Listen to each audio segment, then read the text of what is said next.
Hello, ladies and gentlemen. It's good to have you on today. I have Sam Johnson joining me from Arizona. Thanks for having me on. I'm super excited to be here. Today we're going to be talking about Angelica Hale. Let's go.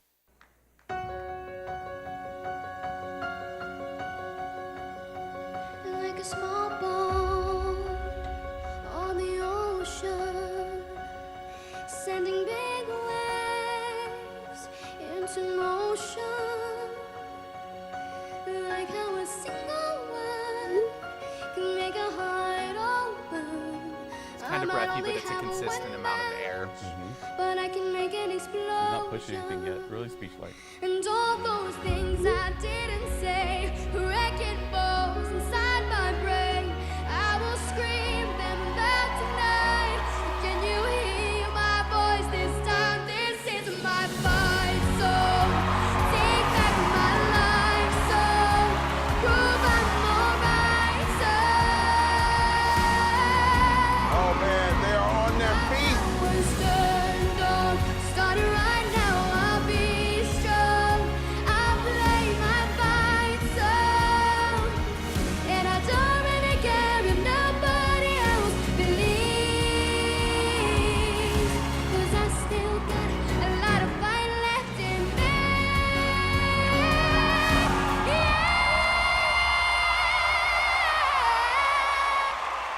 So, what are you hearing here in terms of like vowel shape, her mouth, and how she's using that? Pure vowels versus corrupted vowels. There's so much going on here. Talk to me what you're seeing. Yeah, the only time that I saw her really modify her vowel to make it something different from what was usually there was at the very end on where it was going to be an E and we perceive it as an E, but that is not what she's making with her mouth, not like a traditional or pure E vowel. It's a little more like ma, right? And it's because it's going to be impossible to get any sort of full sound with that E, with this timbre with everything. If you flipped it, if you let it go up into more of a classical soprano type coupling, then you could get away with that closed E. But for this pharyngeal, almost yelly belt type thing, I don't think you'd be able to get it with your mouth that closed. Well, what if like if this is your jaw, right? The meh opens up that back space so we can get that sound you're talking about. But we can still keep it forward if we keep that tongue and get a pure vowel with that tongue further forward, right? Bending in the front instead of up in the back. So for our viewers, if you say king, you're going to notice that back of the tongue pops up. If you say pizza, it's the middle. And for me, I talk about this forward place like Mad Eye Moody in Harry Potter, where he just changes Malfoy, McGonagall gives him trouble, and then he does this. I'm wondering if she did that if we get a pure E sound, so it wouldn't sound quite like meh, meh, ma. That said, that space in the back has to be there to get the pop sound. I just wonder if we could get an even more pure vowel out of it. I don't know. It would be tough to know. Yeah, and I know who her voice teacher is, and her voice teacher is really good. Yeah. And works on mix. I know that there was like a fair amount of controversy. I hope I'm not spilling any secrets or anything, where it seemed like the producers kept wanting to get her to pull chest quite a bit. And I know that that's just a sound that is expected from this kind of show, is just, let's pull chest, let's worry about it later. Right. But, everything that we can do to get a 12-year-old to sound like a 28-year-old. But I didn't really hear that with this. I think that they found a nice compromise with what she just did, where they got that sound that's like big and robust that you expect from a lot of grown-up singers and stuff. But she still let enough of it roll over into her head that it didn't sound like she was just pulling chest voice all the way up. Right.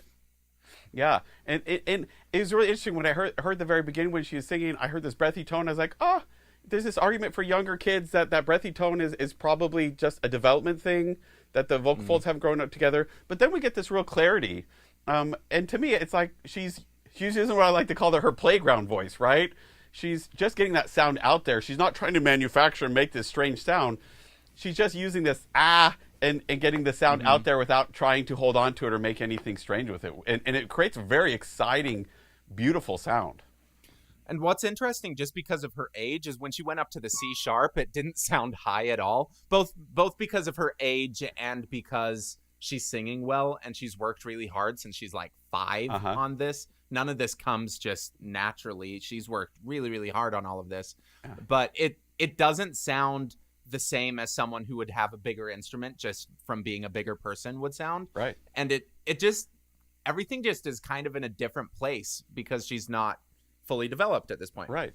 And I'm really enjoying not seeing that forced, not them trying to do that, and letting the mic do its job, letting her just make easy sound.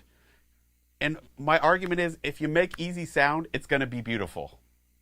Agreed. Yeah.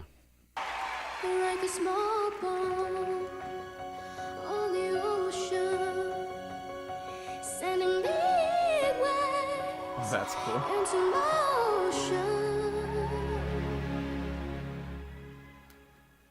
This is my fight song.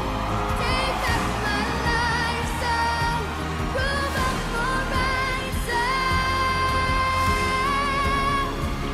My power is turned on. Starting right now. I'm easy. I believe my fight song. And I don't really care if nobody else believes. But that's one place where she does kind of switch over to that more, she flips, right? Yeah. She lets go of the full voice. So right there, we finally get a different sound that's not connected in the way that the rest of what she's been using is. What would you describe that as? Is that head voice? Is that falsetto? As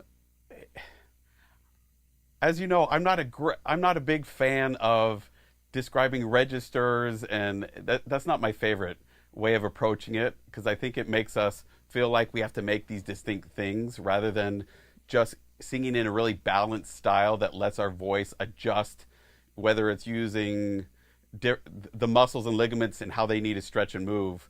They need to be free to do that. And if they do that, then we get the seamless quality. And if we don't change the placement, it stays quality too. So for me, what I heard was actually more that she took her placement back, which softened the sound, got rid of some of the ping, but she kept her breath flow consistent, which made it feel like it was still a consistent sound, but it gave us a different texture, color to that voice, which most people would call as a head voice or upper register of some sort. Yeah, I also hate kind of describing things in terms of just what register it is. I don't think that it's very useful, because how are you going to be able to control that? Just focusing on tone and on what feels better, and if you're getting the sound that you want in a balanced way, I think is so much healthier of a way to look at it. Yeah. But we did see her going into more vowel modifications before she did that flip, or she went into that lighter coordination, where she was keeping everything really big and boxy, and it helped her maintain the same kind of quality of sound all the way through. Yeah. So one of my questions is, does she need to have the front of her mouth that far open? What does that do for her? I would argue no, but I think that what it does for her is it makes her look like she's trying really hard. So a lot of times if people sing in a way that doesn't look hard, the audience is going to check out, because they want you to see, the audience wants to see character. And sometimes it's easy to confuse character and passion with just big mouth shapes. But it's all about finding the right balance, because while I do think she might be over opening at some parts, it still sounds easy. And so maybe for her, that is the right mouth shape. I wouldn't recommend it for most people, at least as a starting point, though. Yeah, for me, the way I think about this mouth shape is finding the balance. Like if we have an acoustic guitar, we have this big resonant space, then we have this little small hole in the front that lets the sound out. If we were to take that small hole and expand it over the size of the front of that guitar, it wouldn't actually increase the sound. So I think a lot of times we have this idea where if I open my mouth wider, I'm going to get more sound, which isn't really, to me, the case. Instead, it's a balance of the shape we have in the back, the openness and amount of resonant space we have, and the aperture of that mouth, working together to find the greatest ease and resonance, right? So, cool. Let's see what else we got.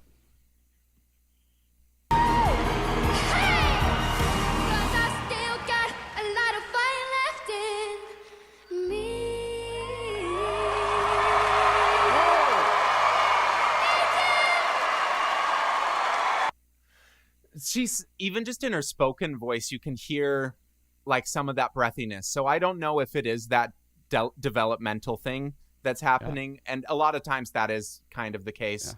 Well, it could, but it could also just be that she's tired, right? Chances are she's been singing a lot over the course of this day, right? And for a young voice, especially if they're singing that, she's working hard for this. I could see that being just a sign of a little bit of fatigue, normal voice fatigue happening there. Yeah, I don't know. I just don't trust producers of TV shows for giving advice on voice. And so often what happens is someone sings very well, and then they go in front of whoever is in charge, like the director, and they say, we need you to do this. And then they do it, and it changes things, and it's weird. Yeah. So she obviously is a great singer. Yeah.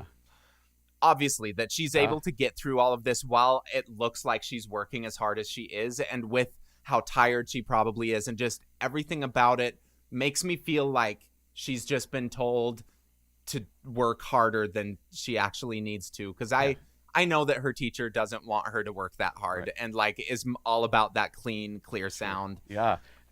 But wherever that's coming from, it's impossible to tell from where we're sitting. And that said, when I watch her, props to her and her teacher. Wow. I mean, even if I see like, I think we could probably get this easier, that's still a really beautiful voice. Exactly. And we're just picking it apart. Yeah. Yeah. Right? I mean, what a gorgeous instrument. And her spirit, like her personality bubbling out there. Oh, my goodness. How charming. Absolutely charming. Yeah. Just the performance skills behind everything. Yeah. She is so engaged with her audience and sharing to the back of the room. Yeah. So absolutely lovely. This was a really fun show to watch. She's so charming. Her voice is so lovely. And being on here with you made it a really fun thing to do. Thank you for having me on. Angelica is awesome. She's just such a good singer, and I'm excited to see how she ages and how just what changes happen to her body affect her sound. Because she's singing so well, I think that it's not going to like throw anything off. It's just singing with a bigger instrument. Yeah. But at the same time, it's going to deepen, and I don't think she's going to need to push or modify things in the same way to get the kind of robust sound that she is already getting right now. And it's going to be interesting to see if she has to change her technique at all as she ages. But anyway, we were signing off, so thank you for having me on. And I agree with you 100% there. If you want to have a lesson, you can go to vocalease.net and see Sam. You can go to my website, mrperformingartsstudio.com, and sign up for a time. Don't forget to subscribe and like. We look forward to seeing you next time. Thanks for watching. Thank you.